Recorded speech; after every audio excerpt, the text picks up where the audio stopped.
Hola a todos, como se lo había propuesto, aquí estoy con uno de nuestros expertos que nos va a dar su visión sobre el cambio que está ocurriendo en estos momentos y frente a los ojos de los venezolanos en Venezuela. El régimen de Nicolás Maduro ha decidido mover la élite, mover actores. Para muchos lo están interpretando como que el régimen se cayó y está repitiendo fichas porque cada vez son menos los leales al proyecto. Pero para otros se le está ampliando una perspectiva que va mucho más profunda, y es que el régimen está entrando para ellos y para nosotros en un terreno que luce muy comprometedor, porque es la participación de agentes directos del Medio Oriente, el apoyo a organizaciones abiertamente terroristas por parte de Maduro públicamente, y que ha señalado que está en defensa de ellos, cosa que hay que tomarlo en cuenta, y la decisión de designar a Alex Saab en una cartera que es sumamente importante porque es la pieza clave de las inversiones en la economía venezolana, extranjeras e internas. Pedro Telechea se fue. Pedro Telechea lo sacaron de PDVSA hace menos de un mes. Entró también Delcy Rodríguez a sustituirlo como ministra de lo que son el área de hidrocarburos, y a raíz de eso ha venido desechándose a un grupo de exfuncionarios del régimen y han venido entrando otros y han agarrado muchísimo más poder. Aquí estoy con Hugo Achá, que nos va a dar su impresión sobre lo que significa y por qué Alex Saab entra de lleno en el régimen de Maduro, ocupando, repito, un lugar muy importante en esa etapa que ellos están vendiendo y que la denominan 7T. Hugo, bienvenido una vez más a Sin Filtros. Querida MyWord, es un gusto doble, porque en esta oportunidad no estamos online, sino que estoy al vivo contigo. Bueno, yo dividiría mi respuesta en dos. La primera de ellas, tenemos que ser conscientes de la relevancia en el hecho de que el régimen decide nombrar a una persona sobre la cual había una acusación federal, sobre la cual existía toda la evidencia y a la cual la administración del presidente Biden decide perdonar, otorgarle un perdón por atribución presidencial, basado en una circunstancia de naturaleza política. Me pregunto, en esta primera parte, ¿cómo se sentirán los miembros del Ministerio Público norteamericano, los fiscales, los miembros del Departamento de Justicia, los agentes federales, aquellos agentes de las agencias que tomaron riesgos para arrestar, para detener, para llevar, para sustanciar esta causa, ahora de que este señor no solamente está libre, no solamente recibe un perdón presidencial, sino que además hoy día es una pieza fundamental del gabinete? La segunda parte es inevitable, porque tú conoces mi formación, encararla desde el punto de vista de la geopolítica. Alex Saab no es solamente todo lo que hemos mencionado antes, es también el interlocutor que tenía el régimen de los ayatolas de Irán en toda su relación con el régimen de Caracas. Yo pienso de que acá hay algo más profundo. Concuerdo contigo totalmente de que hay una traslación de la élite, hay una renovación del círculo íntimo, motivado por temores, por intereses, por corrupción, por eventos recientes. Pero sobre todo porque yo creo que no se puede soslayar que hay una mudanza geopolítica.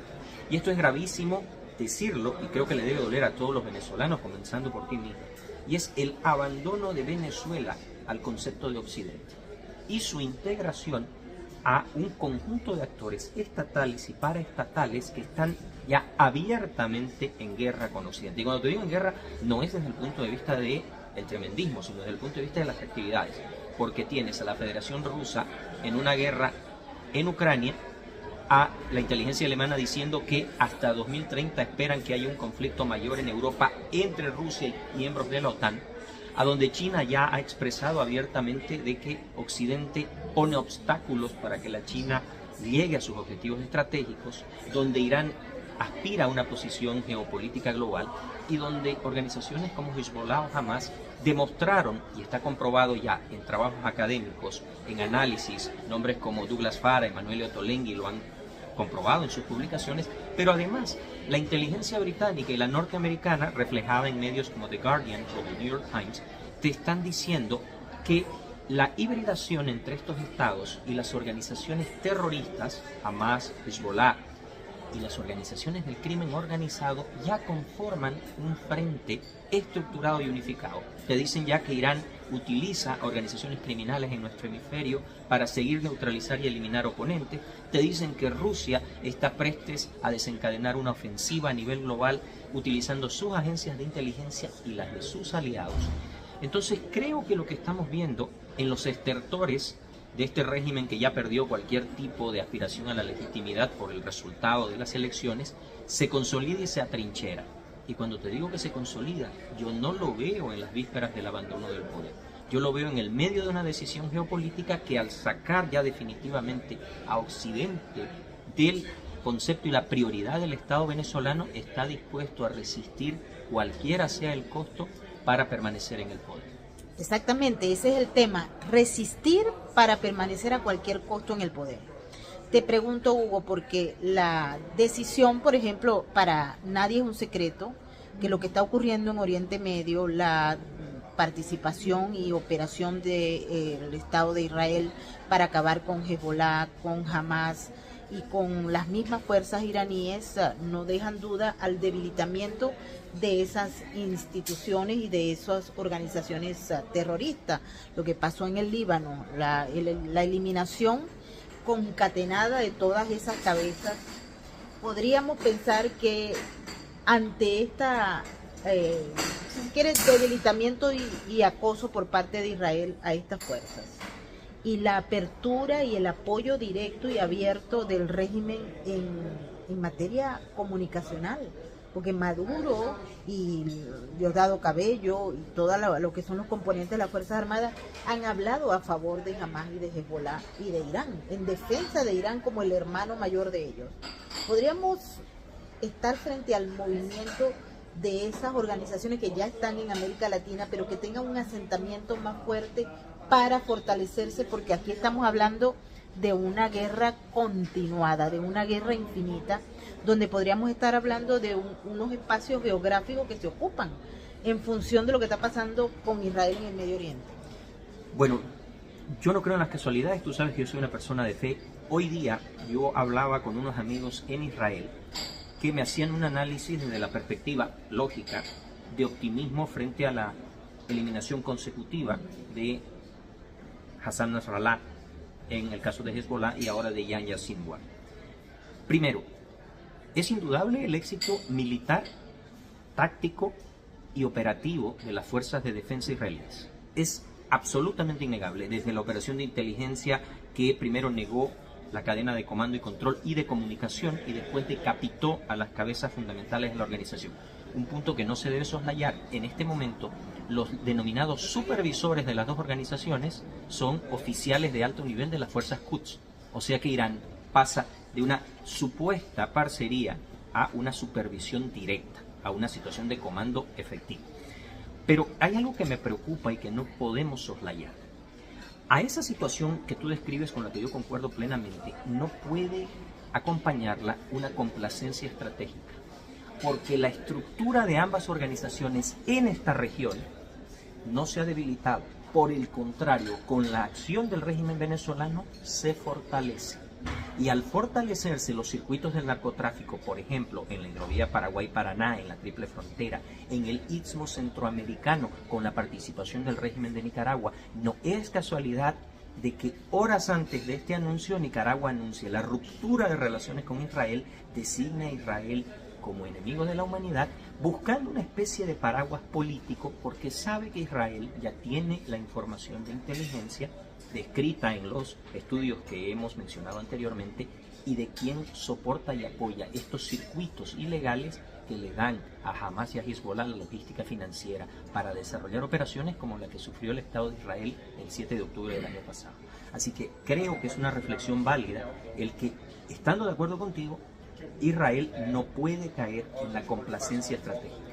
Pero adicionalmente a ello tenemos un posible informe en el que el presidente de los Estados Unidos, Joe Biden, advierte, y esto de acuerdo a un informe que fue publicado y que no ha sido rechazado, que si siguen las conspiraciones en contra, por ejemplo, del expresidente Donald Trump o del exsecretario de Estado Mike Pompeo, esto lo tomaría los Estados Unidos como una especie de ataque de guerra. Estas declaraciones de ser hechas porque fueron advertencias para Irán, que puede considerarse como un elemento clave de guerra, pues avanza en todo este proceso, Hugo, porque es la primera vez, yo creo, que los Estados Unidos, a través de los servicios de inteligencia, hacen una advertencia, si es que se hizo, pero pareciera que sí se hizo, a Irán, de que pare las intenciones de eliminar al expresidente Donald Trump o a los funcionarios, que son en todo caso los que están ya señalados, el expresidente Donald Trump y Mike Pompeo, entre otros. Bueno, ese es un componente desde la perspectiva de la seguridad estratégica de los Estados Unidos, porque también tenemos que recordar en qué contexto se realiza. 2 intentos, uno de ellos que pasa literalmente a fracciones de milímetro de su cometido, que como hemos dicho y lo hemos sostenido, pudiera haber sido un momento de ruptura del orden social en el contexto de los Estados Unidos. El segundo, que estando ya dentro del alcance efectivo del arma del tirador, es providencialmente neutralizado. Y el tercero, que yo creo que más allá de lo que está sucediendo hoy, acompaño el razonamiento del sheriff en el caso de Coachella, que dice, hay que ser lógico, una persona que con identificaciones falsas y armado intenta penetrar el perímetro exterior de un evento, tienes que sospechar que tiene algún grado de intención. Pero hay otro elemento. Tú mencionaste a Irán.